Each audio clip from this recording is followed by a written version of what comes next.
आपल्या इतिहासाची नवनिर्माणांचे बाहेर काढून शहाजीराजांनी निजामशाहीची पुनर्स्थापना केली व जिजाबाईंना गर्भावस्थेत शिवनेरीवर ठेवले.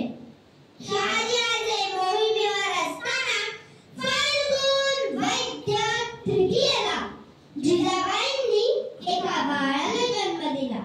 पुत्र भोसलेंनाच नव्हे तर अखंड भारतवर्षाला झाला. आई शिवाजीच्या नावावरून नाव शिवाजी ठेवण्यात आले.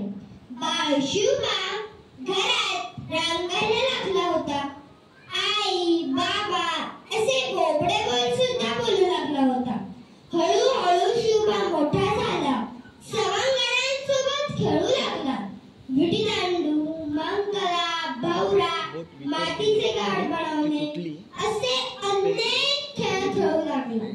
खेळावरून घराच्या अंगणात गोंधळ गोंगाट होणे ही नेहमीचीच गोष्ट बनली होती. एके दिवशी मुले बाहेर खेळत असताना गोंगाट होता, परंतु अचानक एक वेगळ्या प्रकारची गडबड सुरू झाली. धावा धावा लागलं लागलं. जिजामातांनी बाहेर येऊन चौकशी केली असता कळालं शिवाजीच्या डोक्याला भोवरा लागला आणि रक्त आलं. काय झालं काय झालं? शिवबाच्या हातून भोवरा निसटला व शिवाजीच्या डोक्याला लागला आणि रक्त आलं. जिजामाता म्हणाल्या, आधी वैद्यांना बोलवा आणि शिवाजीला इथे आणा. शिवाजी रडत रडत झाला. जिजामातांनी शिवाजीला जवळ बोलावले. त्याच्या जखमेवर मलम लावले. तरीही शिवाजी रडतच होता. काहीतरी आठवून रडत होता. माँसाहेबांना समजले शिवाजी काय आठवतोय ते.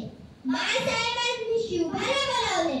खडसावून विचारले, भवरा तुम्ही मारलात? शिवबा म्हणाला, माँसाहेब हातातून निसटला, परंतु आम्ही त्या बदल्यात शिवाजीची माफी देखील मागितली. तुम्ही आम्हाला शिकवलंय. आपल्यामुळे जो कोणाला त्रास झाला आणि काहीच करता आले नाही तर निदान त्याची माफी तरी मागावी. आम्ही ती मागितली. शिवाजींनी आम्हाला माफ सुद्धा केले.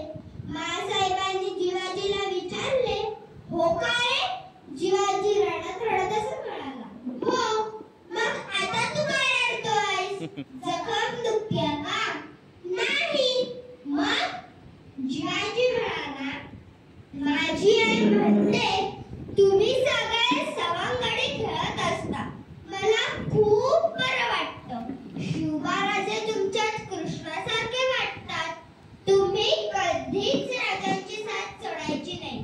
आता कृष्ण म्हणजे देव आणि देवाने जर माफी मागितली तर पाप लागतं ना, म्हणून मी रडतोय. ऐकता ऐकता माँसाहेबांच्या व आजूबाजूच्या मंडळींच्या डोळ्यात पाणी आले. माँसाहेबांनी शिवाजी व शिवाजी दोघांनाही घट्ट मिठी मारली. सर्वांना जाण्यात सांगून शिवबाला थांबवले व म्हणाले, राजे, रयतेने तुम्हाला हृदयात स्थान दिले आहे, पण या रयतेवर येणाऱ्या प्रत्येक संकटाला पहिल्यांदा तुम्ही सामोरे गेले पाहिजे, तरच तुम्ही खरे राजे शोभाल. याच संस्कारातून शिवबाराजे पुढे छत्रपती झाले व आपल्या अखंड भारतवर्षाला एक क्रांतीसूर्य लाभला.